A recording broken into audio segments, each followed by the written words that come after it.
नमस्कार दोस्तों, स्वागत है आपका आज की वीडियो में।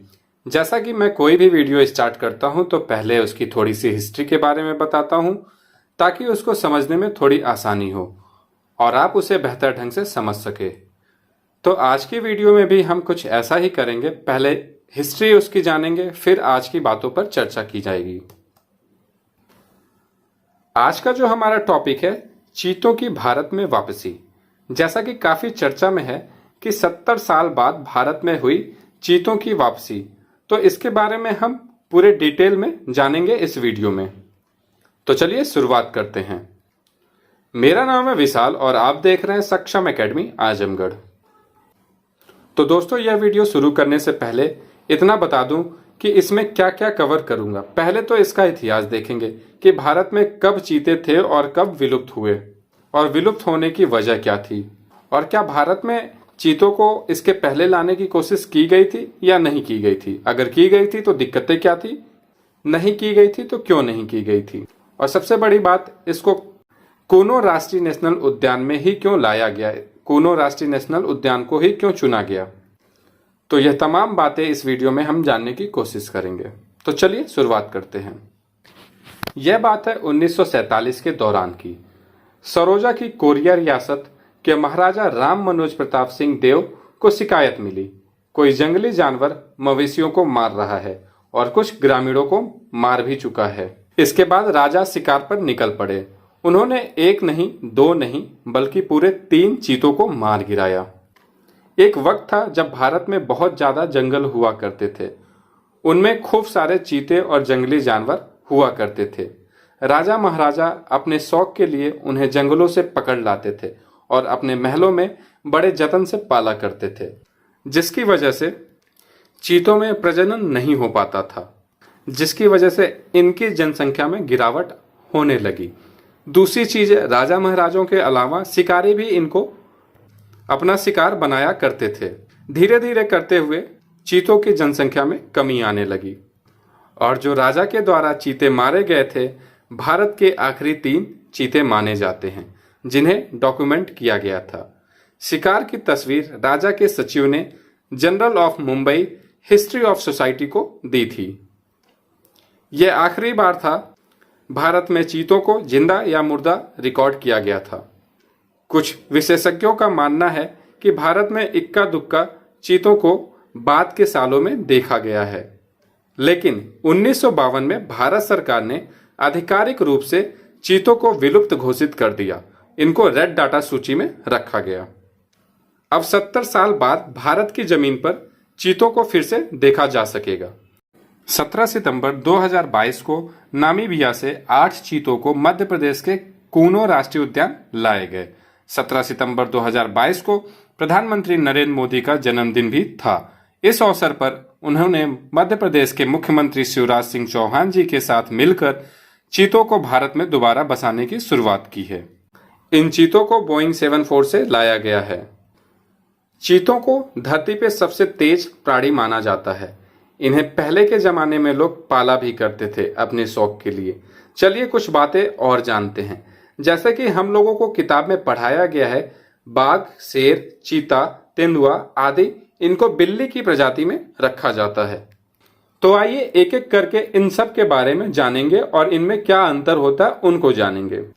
बाघ बिल्ली प्रजाति का सबसे बड़ा जानवर होता है। बाघ, अंग्रेजी में इसे टाइगर कहते हैं, जिस पर काली पट्टियां होती हैं। indian.gov.in के मुताबिक भारत का राष्ट्रीय पशु बाघ भारत के ज्यादातर हिस्सों में बने टाइगर रिजर्व में बसते हैं या बसाए जाते हैं। चलिए अब दूसरे प्रजाति के बारे में जानते हैं। जो दूसरा है वह है सिंह, जिसे शेर कहते हैं। बिल्ली प्रजाति का दूसरा सबसे बड़ा जानवर गिर के जंगलों में पाया जाता है। जो अयाल वाला रोबीला प्राणी आप देखते हैं वह सिंह है। मादा सिंह की अयाल नहीं होती है, मतलब कि उनके घने बाल नहीं होते हैं, लेकिन दोनों भूरे रंग के होते हैं और इन पर पट्टियां नहीं होती हैं। भारत के सिंह सिर्फ गुजरात के राष्ट्रीय उद्यान में ही देखने को मिलते हैं। चलिए अब बात करते हैं तेंदुआ की।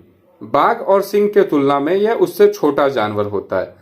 हल्के पीले रंग या भूरे रंग का काले धब्बे वाला तेंदुआ अंग्रेजी में कहलाता है लेपर्ड। भारतीय तेंदुओं को कहा जाता है इंडियन लेपर्ड। इसके बाद आता है अपना चीता, जिसके ऊपर ये वीडियो है। तो चलिए इसके बारे में जानते हैं। चीते के बारे में सबसे पहली बात जो आपको जानना है वह यह है कि इसे अंग्रेजी में भी चीता कहते हैं। हल्के भूरे रंग का होता है, काले धब्बे इस पर भी होते हैं। चीते की शरीर की बनावट तेज रफ्तार के लिए बनी होती है और ये थोड़े लचीले भी होते हैं। ये आपको देखने को मिल जाएंगे। चीता जो होता है वह ज्यादा चुस्त रहता है।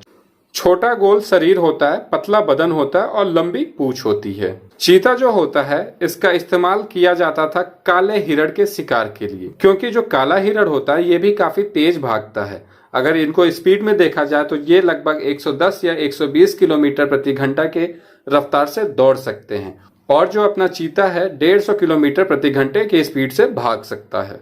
तो इनको जो है काले हिरण के शिकार के लिए इस्तेमाल किया जाता था। मन में सवाल यह उठता है कि क्या इसके पहले भारत में चीतों को लाने की कोई नहीं सोचा या उनको लाने के लिए कोई ठोस कदम नहीं उठाए गए? तो इसका जवाब है हाँ, भारत में इसके पहले भी चीतों को लाने की कोशिश की गई थी, लेकिन वो कामयाब नहीं रहे। 1970 के दशक में भारत ईरान से चीते लाना चाहता था, लेकिन उस टाइम पर अपने यहाँ इमरजेंसी लग गई थी और ईरान में वहां की जो गवर्नमेंट पहले थी वो चेंज हो चुकी थी। तो जो बात चली थी वो वहीं की वहीं दब गई। फिर बाद में कोशिश की गई, लेकिन तब तक ईरान में खुद चीतों की कमी हो गई थी, तो वहां से लाना संभव नहीं हुआ।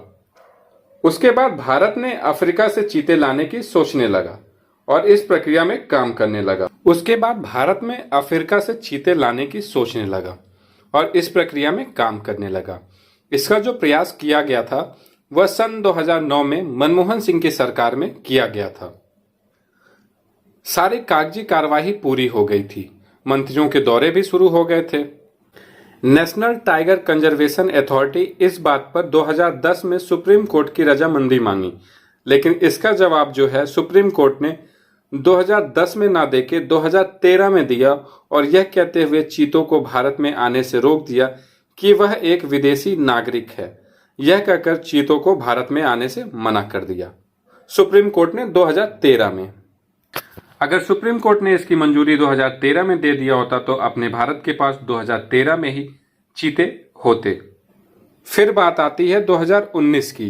एनटीसीए ने सर्वोच्च न्यायालय से कहा कि international union for conservation of nature को भी इन चीतों को भारत में आने से कोई समस्या नहीं है और हम पूरा इनका इंतजाम कर रहे हैं। इसके बाद 2020 में सर्वोच्च न्यायालय ने अनुमति दी और नामीबिया और दक्षिण अफ्रीका से बात शुरू हो गई। नामीबिया से कार्यवाही पूरी हो चुकी है, वहां से चीते पहले आ गए। आने वाले समय में दक्षिण अफ्रीका से भी चीते भारत में लाए जाएंगे। इसकी भी कागजी कार्यवाही चल रही है और यह पहले से तय था कि जो चीते हैं मध्य प्रदेश के कूनो राष्ट्रीय उद्यान में लाए जाएंगे। अब बात आती है इनको कूनो राष्ट्रीय उद्यान में ही क्यों ले आएंगे, किसी और राष्ट्रीय उद्यान में क्यों नहीं लाया जाएगा, यह भी सवाल उठता है। पर अगर इस पर बात करूंगा तो वीडियो बहुत लंबी बन जाएगी, तो इसको मैं आपको शॉर्ट में समझाने की कोशिश करता हूं। भारत सरकार जो है वह गिर के शेरों को कहीं और भी बसाना चाहती थी, ताकि अगर गिर के शेरों पर कोई आपदा आ जाए तो वह भारत में पूरी तरीके से समाप्त न हो जाए, उनकी आबादी बनी रहे। इसके लिए कूनो राष्ट्रीय उद्यान को चुना गया था कि वहां से कुछ शेरों को कूनो में शिफ्ट किया जाएगा, क्योंकि जो कूनो राष्ट्रीय उद्यान का माहौल है वह लगभग पूरे तरीके से गिर राष्ट्रीय उद्यान की तरह ही है, उसी से मिलता जुलता है। जब यह प्रस्ताव आया तो मध्य प्रदेश की सरकार ने कूनो राष्ट्रीय उद्यान को नोटिफाई किया और वहां से 24 गांवों को हटवाया जाने लगा। जो कूनो राष्ट्रीय उद्यान के अगल बगल के 24 गांव थे उनको वहां से हटवा दिया गया, उनकी सेफ्टी को देखते हुए। लेकिन गुजरात के तत्कालीन नरेंद्र मोदी सरकार ने यह कहकर आपत्ति जताई थी, शेर तो गुजरात की शान है, वह मध्य प्रदेश कैसे जा सकते हैं। यह मामला वहीं फंस गया था। इस वजह से जो शेर है गुजरात से मध्य प्रदेश नहीं लाया जा सका। अगर नरेंद्र मोदी सरकार उस समय इसकी परमिशन दे दी होती तो कूनो राष्ट्रीय उद्यान में शेर भी देखने को मिलते। फिर जब चीते को लाने और उनको रखने की बात चली तो सबसे पहले जो नाम था वह कूनो राष्ट्रीय उद्यान का ही था, क्योंकि इस राष्ट्रीय उद्यान का माहौल भी नमीबिया जैसी है, क्योंकि शेर को लाने के लिए कूनो राष्ट्रीय उद्यान के अगल बगल के 24 गांवों को हटवाया जा चुका था। इस वजह से चीतों को भी यहाँ रखना सुनिश्चित किया गया। चलिए अब एक नज़र में कूनो राष्ट्रीय पार्क को समझ लेते हैं। कूनो वन्य जीव अभयारण्य की स्थापना 1981 में की गई थी। यह लगभग 3,300 वर्ग किलोमीटर के एक बड़े वन क्षेत्र के अंतर्गत लगभग 345 वर्ग किलोमीटर में फैला हुआ है। कूनो वन्यजीव अभयारण्य का महत्व को देखते हुए इसे 2018 में राष्ट्रीय उद्यान का दर्जा दे दिया गया था। इस पार्क से कूनो नदी प्रवाहित होती है। यह मध्य प्रदेश में है। इस क्षेत्र में जंगलों व घास के मैदानों की बहुलता है। यह जीवों की प्रजातियों में समान रूप से समृद्ध है और वन्य जीव के अनुकूल है। अब बात करते हैं चीतों की। इन चीतों में 5 मादा तथा 3 नर चीते हैं, जो कि नमीबिया से हवाई मार्ग से बोइंग 74 से पहले ग्वालियर तक लाए गए, फिर हवाई मार्ग से ही कूनो तक लाए गए।